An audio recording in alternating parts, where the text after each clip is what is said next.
عليكم، ازيكم عاملين ايه؟ يا رب كلكم تبقوا بخير. اخباركم ايه يا جماعه؟ الباشا اهو بتاع النهارده 5/4/2024.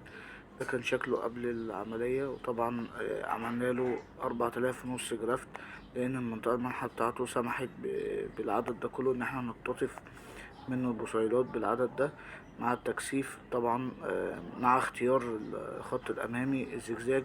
دايما بقول ان لازم الخط الامامي يطلع، ما يطلعش مسطرة قوي، لازم يطلع زجزاج او يطلع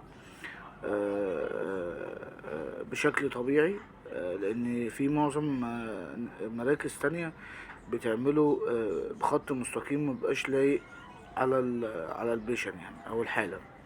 تمام، فاحنا عملناه باختياره هو برضو شكل الرسمة، بس عملنا يعني خط زجزاجي عشان يبان طبيعي، وان شاء الله